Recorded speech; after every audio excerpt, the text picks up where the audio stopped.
Gracias nuevamente por la invitación a la asamblea ahí en Temuco. Estamos siguiendo un estudio de Lucas, el libro de Lucas. Ya comenzamos el capítulo 3, así que le invito a leer el Lucas capítulo 3. Lucas capítulo 3. La predicación de Juan el Bautista hemos estado viendo. Dice el versículo 4, como está escrito en el libro. Como está escrito en el libro de las palabras del profeta Isaías, que dice: voz del que clama en el desierto, preparad el camino del Señor, enderezad sus sendas. Todo valle se rellenará y se bajará todo monte y collado. Los caminos torcidos serán enderezados y los caminos ásperos allanados, y verá toda carne la salvación de Dios. Y decía a las multitudes que salían para ser bautizados por él: oh generación de víboras, ¿qué nos enseñó a huir de la ira venidera? Con palabras fuertes de Juan, dice el versículo 8, haced pues frutos dignos de arrepentimiento, y no comencéis a decir dentro de vosotros mismos: tenemos a Abraham por padre, porque os digo que Dios puede levantar hijos a Abraham aún de estas piedras. Verso 9, y ya también el hacha está puesta a la raíz de los árboles. Por tanto, todo árbol que no da buen fruto se corta y se echa en el fuego. Y la gente le preguntaba diciendo: entonces, ¿qué haremos? Y respondiendo les dijo: el que tiene 2 túnicas dé al que no tiene, y el que tiene que comer haga lo mismo. Vinieron también unos publicanos para ser bautizados y le dijeron: maestro, ¿qué haremos? Él les dijo: no exijáis más de lo que os está ordenado. Hasta allí terminamos la vez pasada. El versículo 14 llega a otro grupo de personas. Dice: también le preguntaron unos soldados, diciendo: ¿y nosotros qué haremos? Y les dijo: no hagáis extorsión a nadie, ni calumniéis, y contentaos con vuestro salario. Como el pueblo estaba en expectativa, preguntándose todos en sus corazones si acaso Juan sería el Cristo, respondió Juan diciendo a todos: yo a la verdad os bautizo en agua, pero viene uno más poderoso que yo, de quien no soy digno de desatar la correa de su calzado. Él os bautizará en Espíritu Santo y fuego. Su aventador está en su mano y limpiará su era, y recogerá el trigo en su granero y quemará la paja en fuego que nunca se apagará. Con estas y otras muchas exhortaciones anunciaba las buenas nuevas al pueblo. Entonces Herodes, el tetrarca, siendo reprendido por Juan a causa de Herodías, mujer de Felipe su hermano, y de todas las maldades que Herodes había hecho, sobre todas ellas añadió además esta: encerró a Juan en la cárcel. Hasta ahí, por el momento, la lectura de la palabra del Señor. Obviamente hemos orado que el Señor añada una bendición a la lectura, a la exhortación de su palabra. Hemos leído respecto de Juan y cómo estos grupos de personas iban a preguntarle a Juan. ¿Y cuál era la pregunta que le hacían? Maestro, le reconocían como un maestro. Recordemos que al Señor le pasó algo parecido, también el pueblo le reconocía como maestro, le decían rabí, era un título de maestro, pero eran maestros que no eran reconocidos por la religiosidad de aquella época. Tenemos, por ejemplo, en la cátedra de Moisés, que era una escuela, podríamos decir en el día de hoy, una escuela teológica. La cátedra de Moisés, allí se sentaban y estudiaban. También estaba la otra forma de estudio, el otro método de estudio. Cuando aparece Pablo, dice que fue instruido a los pies de Gamaliel. Y ahí hay una instrucción personal Gamaliel, siendo un fariseo, él tenía alumnos, tenía discípulos como maestro, y uno de ellos era Pablo. Era Pablo. Así que el reconocimiento de maestro tiene este sentido. Pero la gente del pueblo, al mismo tiempo que reconoce al Señor como maestro, no le reconoce como Salvador. A Juan le reconocen como maestro y tienen una pregunta en su corazón. ¿Y cuál es aquella pregunta en el corazón de todas estas personas que van a preguntar? Si él era el Mesías, si él era el Mesías. Y es interesante porque tiempo después, cuando Juan está prisionero, está preso, él manda a preguntar lo mismo. Juan, a uno de sus discípulos o a sus discípulos, envía a preguntarle a Jesús, ¿eres tú el que había de venir o esperaremos a otro? Bueno, ahí el contexto es que Juan, un hombre, como lo hemos visto, con piel de camellos, se alimentaba de cosas silvestres, un cinto también de cuero y todo, al aire libre. Lo vemos encerrado, como dice el versículo 20, que encerró a Juan en la cárcel este Herodes, por lo que él le acusaba de Herodías. Así que imaginémonos al aire libre, aire puro, en el río Jordán, todo en libertad, y luego le vemos encerrado en una cárcel, estos palacios gigantescos de piedra, húmedos, húmedos, no eran lugares confortables, no era para poner ni siquiera humanidad en aquellos lugares. La tarea era causarle dolor, aflicción al que estaba prisionero en esas cárceles. Así que obviamente lo que pasa con Juan es que él se desanimó y en algún momento le entró esta pregunta y él manda a preguntar, ¿eres tú el que había de venir o esperaremos a otro? Y es lo mismo que la gente estaba preguntando en su corazón. Pensaban que Juan era el que había de venir, pero él les explica que no es él, sino uno que viene tras él. Bueno, versículo 14, también le preguntaron, vemos tres tipos de personas, la gente le preguntaba, ¿qué haremos? Y consideramos que es bueno cuando usted tiene alguna duda, alguna consulta, algo que no entienda, hacer aquella pregunta, aquella consulta, no quedarse en ningún momento con la duda. Es mejor preguntar y no quedarse con la duda. Hay personas que por el solo hecho de preguntar alguna cosa han salido de la duda y además han aprendido algo, algo más de la persona del Señor o de la palabra de Dios. Así que estos hombres aquí no se quedan con la duda. ¿Qué haremos? Le preguntó un grupo de personas. Otros, los publicanos, también, ¿qué haremos? Y él le dijo, le habló acerca de las riquezas ahí que se desprendieran. Y el versículo 14 llegan los soldados, hombres rudos. Sabemos las características de un soldado. Aquí hay que hacer un alcance porque si nosotros leemos los soldados, ¿qué es lo primero que viene a nuestra mente? Es un soldado romano. Pero ¿por qué no podría ser un soldado romano? ¿O por qué se concluye que no es un soldado romano? Porque Juan fue enviado a Israel, a Israel. Por lo tanto, estos soldados son los que acompañaban a los publicanos. Era como el brazo armado de los publicanos, por si alguien no quería pagar, o para cuidar también la recaudación de los publicanos. Allí andaban estos soldados. Tienen que haber sido de origen judío. Juan fue enviado a las ovejas de la casa de Israel para preparar el camino del Señor. Así que por ese hecho se concluye, se llega a la conclusión que no eran soldados romanos, pero eran igual, hombres rudos, hombres valientes, que no tenían miedo, pero que también cometían excesos. Y las cosas, a pesar de que los años han avanzado, no cambian mucho.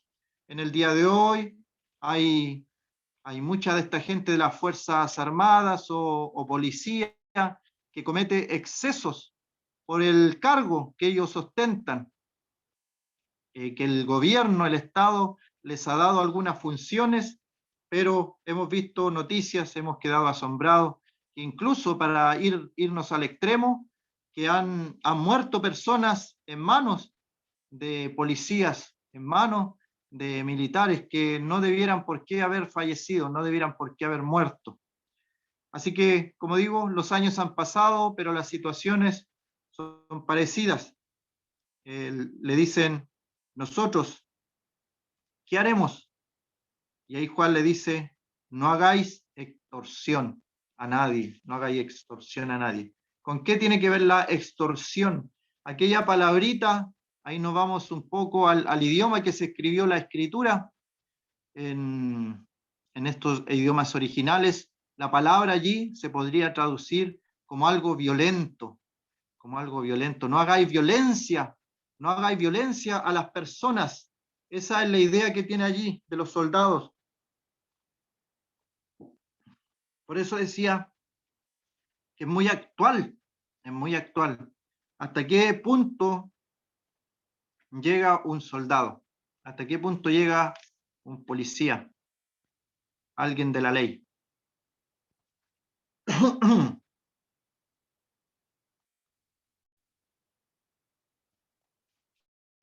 Hoy día nosotros estamos siendo bombardeados por noticias.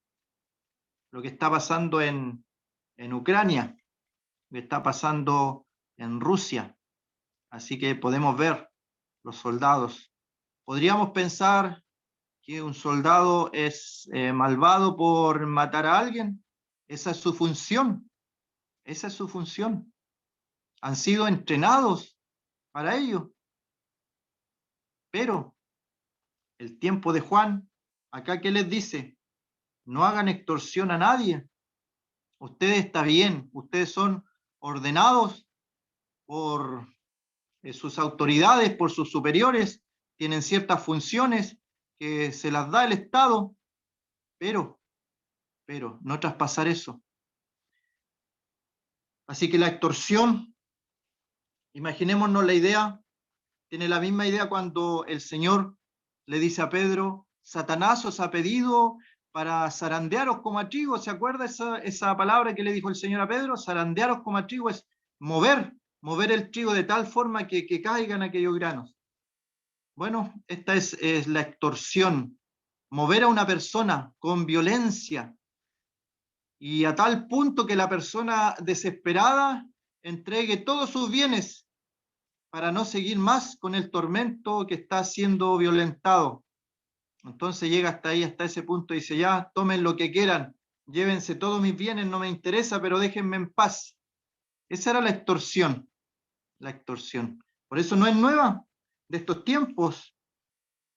No hagáis extorsión, no hagáis extorsión a nadie, a nadie. Así que en ese tiempo también estaba el sobrepasar la autoridad que a uno le ha sido entregada.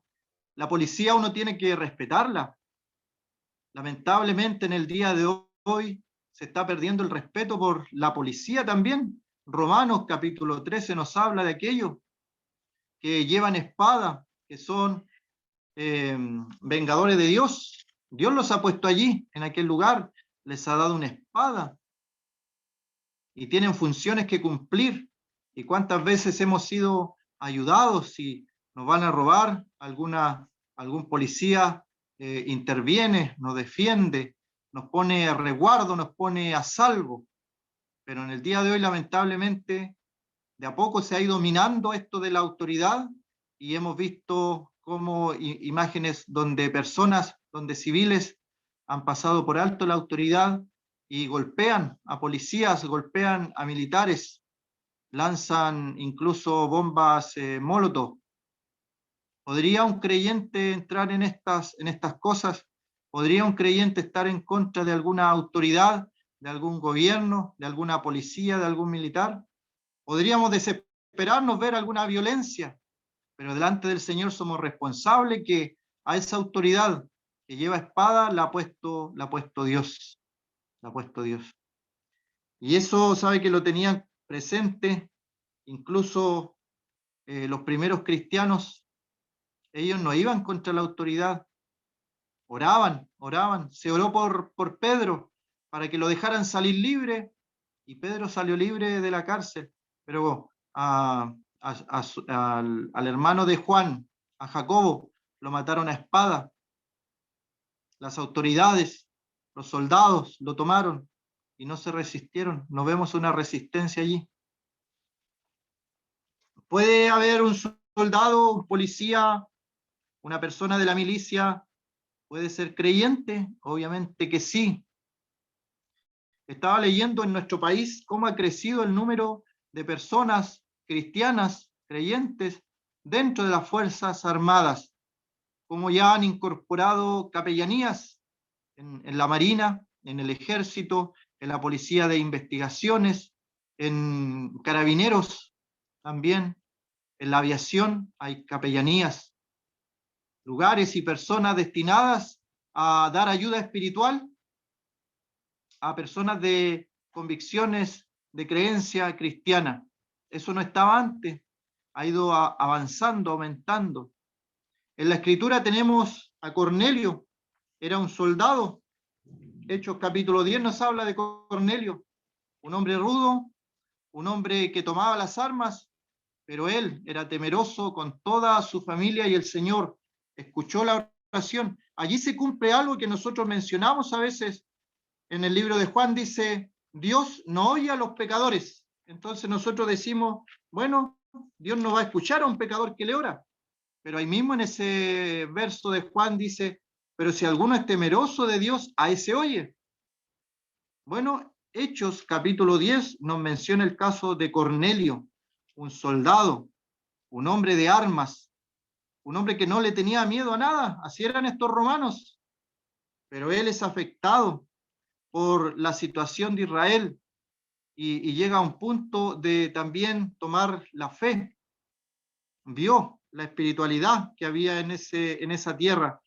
Hechos 10 dice, había en Cesarea un hombre llamado Cornelio Centurión. Estos hombres, Centurión, estaban a cargo de 100 hombres y habían llegado ahí para dirigir 100 hombres. Eran hombres rudos, sin temor, no les temblaba la mano para nada, no tenían respeto a nada, ellos peleaban, incluso un soldado romano valía por 10 soldados de cualquier otro ejército de aquella época. Eran hombres entrenados en la batalla, fieros en la lucha. Y ahí entonces Cornelio dice, centurión de la compañía llamada La Italiana, piadoso y temeroso de Dios con toda su casa, y que hacía muchas limosnas al pueblo y oraba a Dios siempre. Este vio claramente una visión como a la hora novena del día que un ángel de Dios entraba donde él estaba y le decía, Cornelio. Él mirándole fijamente y atemorizado dijo, ¿qué es, Señor? Y le dijo, tus oraciones y tus limosnas han subido para memoria delante de Dios.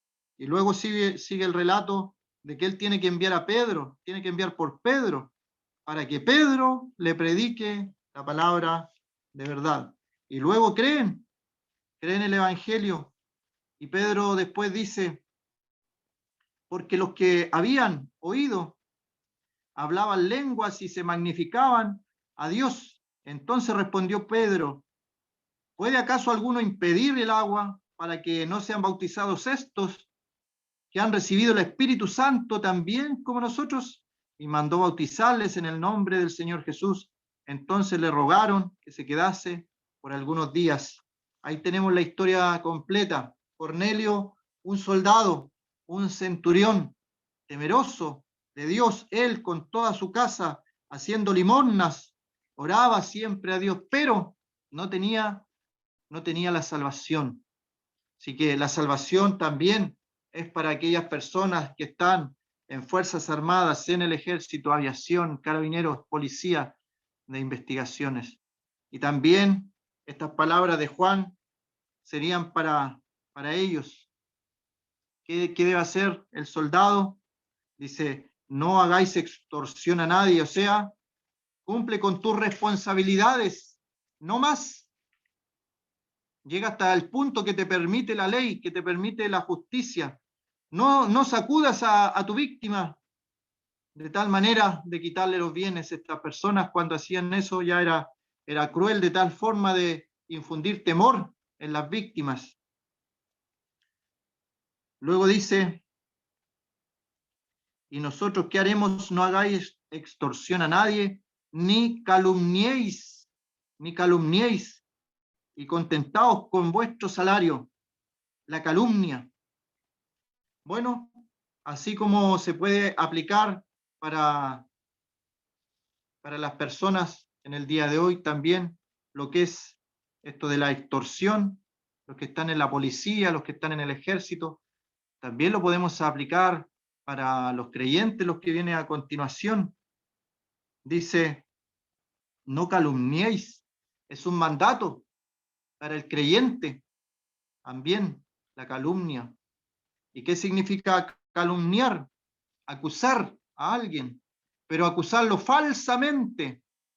O sea, yo sé que algo es falso, pero igual voy a decirlo, voy a calumniar a alguien, de tal forma que aquella víctima me ofrezca algún bien, algún dinero, algo que me ofrezca para que yo me quede callado. Eso es la calumnia, acusación falsa. ¿Y con cuál fin? Obtener recursos, obtener dineros por medio de amenazas, por medio de fuerza. Hemos visto también esto. Han salido a la luz pública ciertas cosas de extorsión y también a la luz pública esto de las calumnias. Personas que han dado falso testimonio. ¿Y cuánto daño hacen? Estamos pensando en el mundo, pero cuánto más cuando la calumnia entra a la iglesia. Cuando la calumnia entra a la iglesia, que se dicen tantas cosas y las demás personas creen sin cuestionar nada, pero la Escritura nos manda acerca de, por ejemplo, testigos, en boca de 2 o 3 testigos, conte toda palabra. No creer de buenas a primera algún chisme. La mayoría de las cosas puede ser falsa.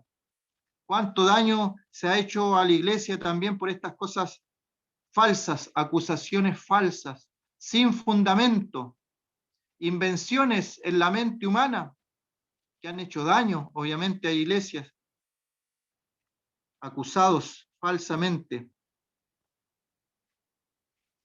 Y ahí luego tenemos entonces un mandamiento para los creyentes en nuestra época actual también, que no seamos calumniadores, que pensemos bien esto. ¿Podría acaso un creyente levantar una calumnia a otro creyente? Uno podría decir, pero ¿cómo va a pasar eso en la iglesia? Bienvenido a la realidad, hermano, hermana, puede pasar y pasa. Personas que dañan el testimonio de hermanos, de hermanas, haciendo acusaciones falsas. Y luego vienen los partidismos. Unos le creen a uno, otros le creen a otro. Eso lamentablemente ocurre. Y van en perjuicio, obviamente, de lo que es la iglesia. La iglesia. ¿Qué más? Versículo 14. Ni calumniéis, contentaos con vuestro salario.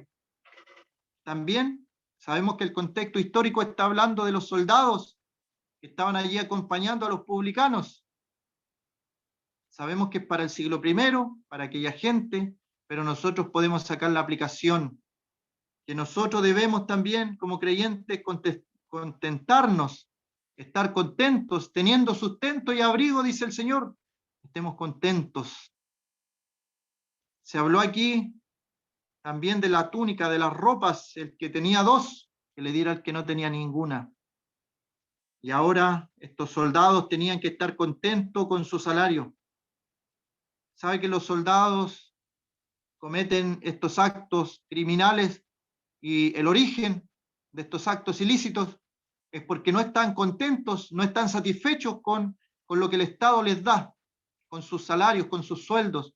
Y hasta el día de hoy ocurre lo mismo. Se fija cómo el corazón del hombre es de continuo, solamente el mal. Pueden cambiar los países, pueden cambiar los gobiernos, Pero el corazón del hombre, de la misma forma, es engañado por el enemigo y da a luz el pecado. Y en el día de hoy podemos escuchar noticias donde dice un grupo de carabineros recibió dinero para hacer esto o aquello.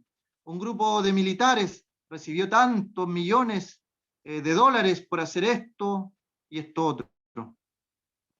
Y el origen, pueden haber muchas excusas, pero el origen de todo es porque no estaban contentos con su salario. Ver la sabiduría de la palabra de Dios. Si todo el mundo pudiera regirse con lo que es la palabra de Dios, tendríamos sociedades más justas, sociedades mejores. Pero sabemos que en este mundo no vamos a mejorar. En este mundo vamos a ir de mal en peor. ¿Quiere ver un gobierno perfecto, un gobierno excelente? Vamos a verlo nosotros los creyentes en el milenio. Van a ser 1000 años donde el Señor va a gobernar, donde van a haber ministerios que el Señor va a ordenar y va a cumplirse la palabra del Señor. Y se va a llenar toda la tierra de la sabiduría divina, como las aguas cubren la mar. El Señor va a gobernar en aquel mil años. Allí va a haber un gobierno perfecto, un gobierno excelente, donde haya salud, educación, trabajo, todo aquello, viviendas, la agricultura, no va a faltar la comida.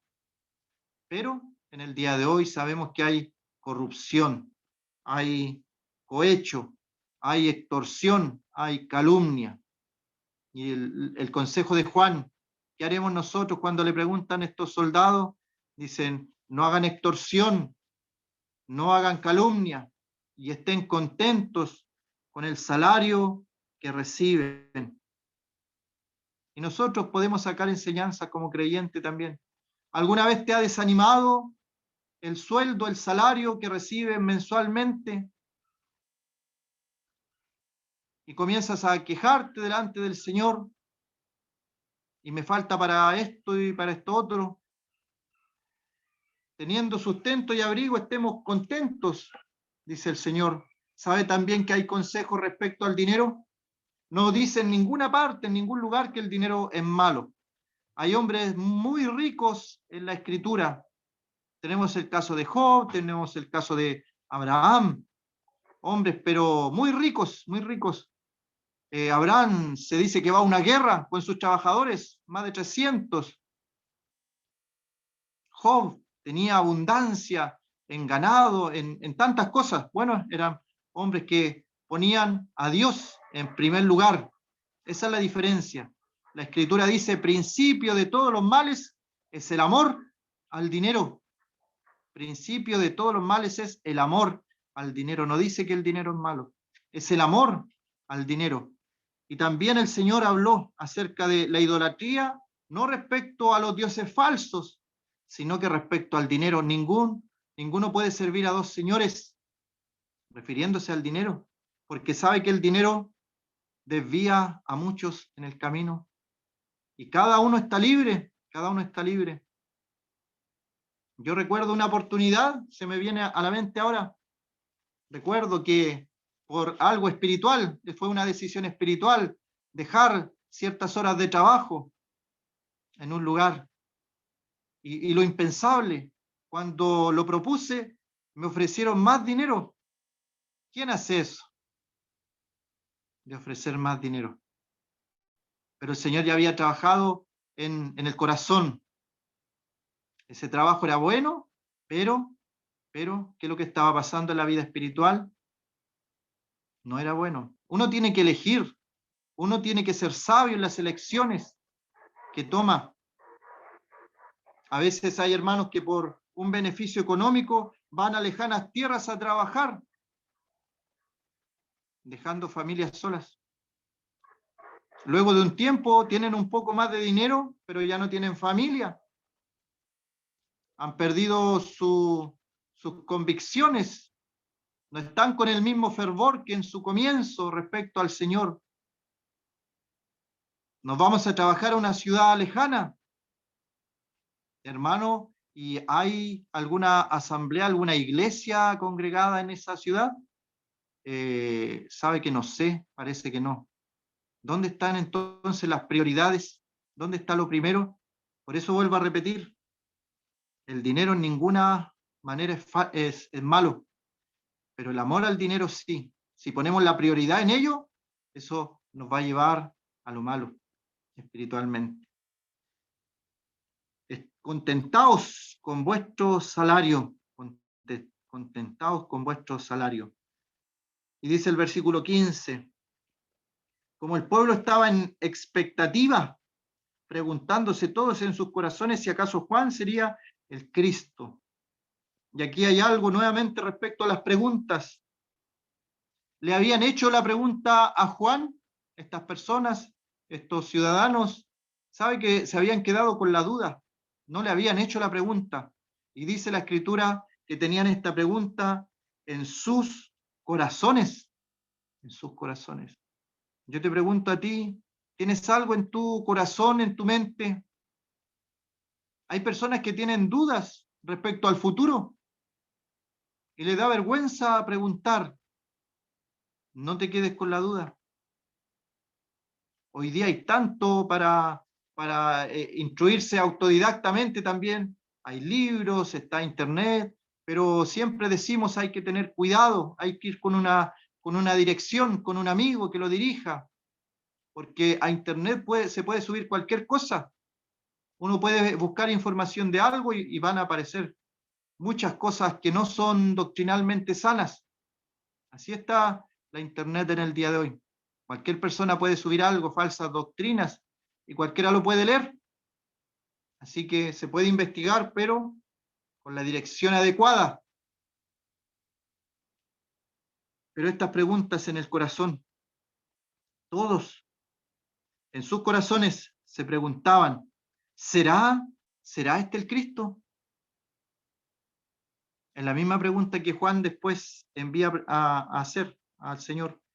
Respondió Juan diciendo a todos, yo a la verdad os bautizo en agua, pero viene uno más poderoso que yo, de quien no soy digno de desatar la correa de su calzado.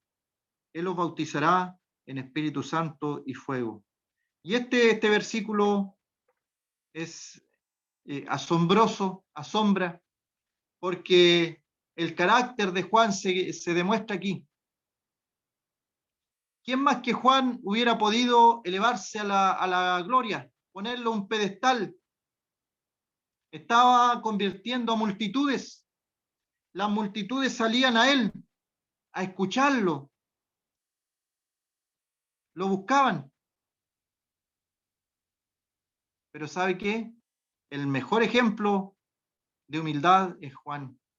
Incluso él dice, es necesario que él crezca, refiriéndose al Señor, y que yo mengüe, que yo empequeñezca. Ese era Juan. Entonces todas las miradas se dirigían a Juan. ¿Será este el Mesías? Y Juan dice, no se confundan, yo no soy, ni siquiera soy digno del que viene detrás de mí. Pero en el día de hoy vemos a líderes religiosos que su nombre, su imagen, es más conocida, es más fuerte que lo que es el Señor.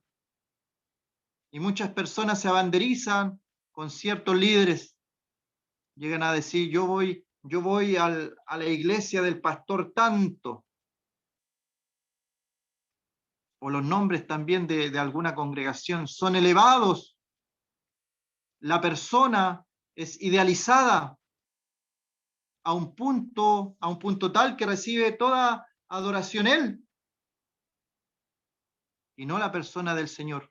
Y acá tenemos a un hombre, Juan el Bautista, que recibe todas las miradas de la gente. La gente acude a escucharlo a él, pero él dice, yo no soy nada.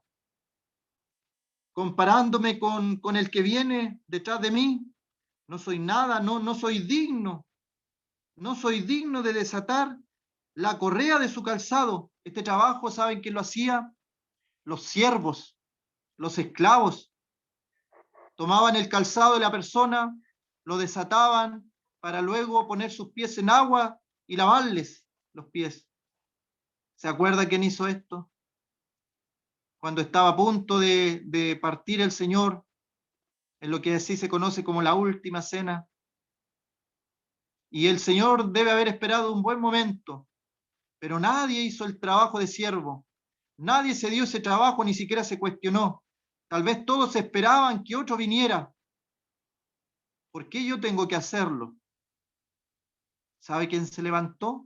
El Señor. Tomó la toalla. Y el Señor hizo este trabajo, desatar la correa del calzado de cada apóstol allí reunido.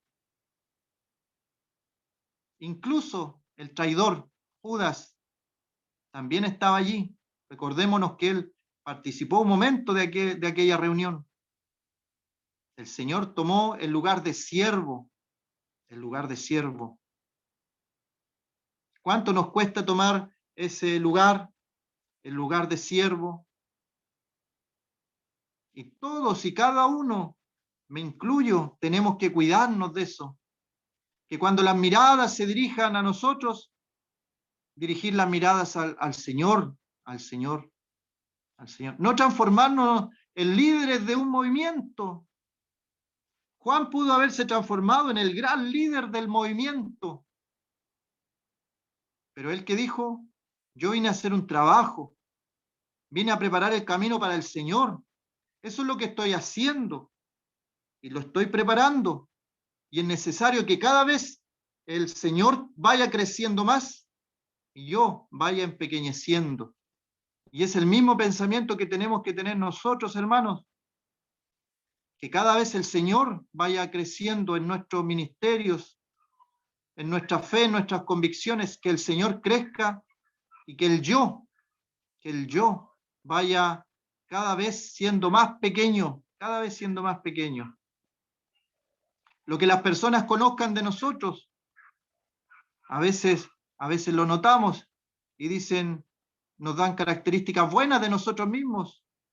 Usted es de esta forma, es aquí, allá. Uno tiene que rápidamente decir, eso es solamente el Señor en uno. Si nos conocieran cómo realmente somos sin el Señor, sin el Señor. Todo lo bueno es porque el Señor ha trabajado en nuestra vida, porque el Señor ha trabajado en nuestro carácter, en nuestra forma de ser, nos ha cambiado. Así que cada vez que las miradas se pongan en nosotros, y no hablo tampoco de una falsa humildad, una humildad mal entendida, porque el Señor también ha dotado de dones, de talentos a las personas, y eso se reconoce obviamente. Pero yo creo que me entienden. Grandes líderes religiosos que se levantan, se enorgullecen, son nombrados, se les extiende una alfombra roja. Incluso se ha llegado a cobrar entradas para ver a tal predicador. Y los asientos que están más adelante tienen mayor valor que los que están lejos. Se ha llegado a esa confusión. Bueno, el trabajo, Juan dice, yo voy a hacer un trabajo de siervo con el Señor, con el que viene detrás de mí. Pero ahí yo pensaba en el Señor, Él sobrepasó todo. Sus seguidores, sus apóstoles, cada uno pensando sobre el hombro, mirando hacia el lado, y ellos sintiéndose superior al que estaba al lado. Y el Señor toma la iniciativa y toma la labor de un siervo y desata el calzado de cada uno y comienza a lavar los pies. Incluso Pedro dice, no, jamás me lavarán los pies a mí. Pero luego accede. Esa es la figura que pone Juan aquí. Yo no soy digno de desatar la correa de su calzado. Y dice, yo a la verdad os bautizo en agua, pero viene uno más poderoso que yo. Aquí está también, no podemos negar que el ministerio de Juan era poderoso. Él, lo que decía de la falsa humildad, él no niega, de ninguna manera niega lo que está pasando en su ministerio, en su labor, porque él agrega la palabra más, más. Él dice, yo bautizo en agua, he hecho una gran labor. La gente sale a escucharme, yo los bautizo, la gente se arrepiente, prepara su corazón para el Mesías, cambia su manera de vivir. Le digo a los publicanos lo que tienen que hacer, le digo a los soldados lo que tienen que hacer, pero yo no soy nada. Viene uno más poderoso que yo. Si ustedes ven algo en mí, viene uno que es más que yo, más poderoso que yo. Así que por eso tampoco irse al otro extremo de aquella falsa humildad, decir yo no soy nada, yo no merezco nada. Aquí Juan dice, viene uno más poderoso que yo, más poderoso que yo, de quien no soy digno de desatar la correa de su calzado. Y aquí viene un texto medio controversial, que lo explicaba la otra vez también. Dice, Él os bautizará en Espíritu Santo y fuego. Él os bautizará en Espíritu Santo y fuego. Bueno, como decía, si usted busca esto, más de alguna explicación va a encontrar que esto se refiere al Espíritu Santo, que el Señor bautiza con el Espíritu Santo y ahí mezcla el fuego, y ese fuego hace hacer cosas. ¿A qué se referirá? Dice Hechos capítulo 2, Hechos capítulo 2, versículo 1. Cuando llegó el día de Pentecostés, estaban todos unánimes juntos, y de repente vino del cielo un estruendo, como de un viento recio, que soplaba, el cual llenó toda la casa donde estaban sentados, y se les aparecieron lenguas repartidas como de fuego, asentándose sobre cada uno de ellos, y fueron todos llenos del Espíritu Santo, y comenzaron a hablar en otras lenguas según el Espíritu les daba que hablasen. Moraban entonces en Jerusalén judíos, varones piadosos de todas las naciones bajo el cielo.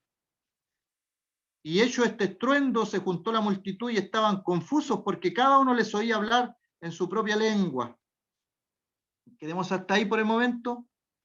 Dice que el Señor, que Juan no era digno de desatar su calzado, Él los bautizará en Espíritu Santo y fuego. Lo que estamos leyendo a continuación en Hechos capítulo 2 es el Espíritu Santo, es el bautismo en Espíritu Santo. Así que si nos preguntaran a nosotros cuántas veces hemos sido bautizados, no estaríamos mintiendo si decimos que hemos sido bautizados 2 veces, porque fuimos bautizados en agua y el Señor nos bautizó en el Espíritu Santo. ¿Cuándo ocurrió esto? En Pentecostés. Pentecostés. En este precioso momento que aparece aquí en Hechos 2, fue bautizada la iglesia en el Espíritu Santo. ¿Y qué les hizo hacer? Dice que hablaban todos en lengua, según el Espíritu le daba que hablasen. Y el versículo 6, a mí a veces esto me impresiona, porque solamente leyendo la palabra, sin ir a ningún original, sin ir a un estudio exegético profundo de la palabra, podemos encontrar lo que realmente significa. Dice el versículo 6, después que hablaron en lenguas, según el Espíritu les daba que hablase, dice, y estaban confusos porque cada uno les oía hablar en su propia lengua. ¿Se fija? No fuimos a un original, no fuimos a una exégesis del pasaje tremenda, pero hay personas que han distorsionado lo de esto del bautismo en el Espíritu Santo y han caído en algunos errores. Bueno, alguno podría decir, entonces está negando esto de las lenguas y todo. La palabra de Dios también es muy clara. Cuando habla a los corintios, dice que si alguno habla en lengua, que haya un intérprete. Y si no hay un intérprete, entonces que calle en la congregación, que se edifique en su casa solo. ¿Se fija cuán precioso es lo que tenemos, hermanos?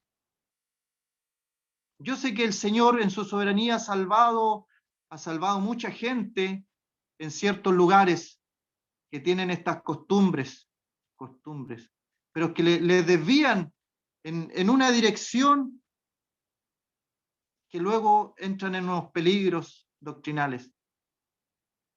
La mayoría de las veces que se aparecen estas cosas de lenguas, nunca hay un traductor, nunca hay una traducción de la palabra. Y aquí lo que dice es que si cada uno le oía hablar en su propia lengua. ¿En qué lengua? Bueno, el versículo 9 dice, partos, medos, elamitas, los que habitamos en Mesopotamia, en Judea, en Capadocia, en el Ponto, en Asia, en Frigia, en Panfilia, en Egipto y en las regiones de África, más allá de Cirene, y romanos aquí residentes, tanto judíos como prosélitos, cretenses, árabes, les oímos hablar en nuestras lenguas. En nuestras lenguas. ¿Y qué es lo importante? El final dice, las lenguas, les oímos hablar en nuestras lenguas, o podríamos ahí decir en nuestros idiomas, las maravillas de Dios. Eso es lo importante, eso es lo importante. Y vuelvo a lo del orgullo. Hay personas que se sienten bien cuando todos les observan hablando ciertas lenguas, pero la Biblia dice que son idiomas, son idiomas, son idiomas. Y mencioné aquí, hay un listado largo de idiomas que había presentes en Jerusalén. ¿Por qué había tanta gente que hablaba otros idiomas en Jerusalén? Porque habían ido a la fiesta de la Pascua, habían judíos prosélitos que habían tomado la religión judía o eran judíos de nacimiento y por distintas razones estaban en lejanas tierras y ellos vuelven a Jerusalén a celebrar esta fiesta. Y ahí hablan en lengua y se sorprende porque les oímos hablar cada uno en nuestro idioma, en nuestra lengua. Y ahí está entonces, Él los bautizará en Espíritu Santo.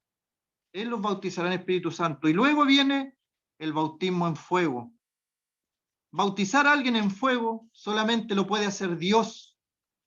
¿Y qué es este bautismo en fuego? El fuego habla de juicio. Habla de juicio. Y solamente para terminar voy a leer en Hebreos, para que veamos esta faceta de Dios que la Biblia menciona, que algunos la saltan, la pasan por alto. Dice Hebreos capítulo 10, versículo 30. Pues conocemos al que dijo, mía es la venganza, yo daré el pago, dice el Señor. Y otra vez, el Señor juzgará a su pueblo. Este es el versículo, Hebreos 10, 31. Horrenda cosa es caer en manos del Dios vivo. Hay un juicio venidero. Hay un lugar que arde con fuego y azufre. Y esa es la figura del bautismo en fuego, el juicio. O sea, Juan está anunciando, tras de mí viene uno que va a bautizarlos a los que creen en Espíritu Santo. A los que no creen los bautizará en fuego. ¿Y dónde nos aclara más el pasaje? En este mismo capítulo, al final del versículo 17 dice, su aventador está en su mano, limpiará su era, recogerá el trigo en su granero, eso podría ser el bautismo en Espíritu Santo, y luego dice, y quemará la paja en fuego que nunca se apagará, bautismo en fuego. ¿Se fija que ahí están las dos cosas, Espíritu Santo y fuego? A los que bautizan Espíritu Santo son como si él limpiara su era y recogiera el trigo, y los que bautizan en fuego son los que quema en fuego que nunca se apagará. No nos confundamos, el mismo Señor que ofrece salvación, que está con sus brazos abiertos para ofrecernos salvación, también Él tendrá juicio con aquellos que no creen. El Señor bendiga su palabra.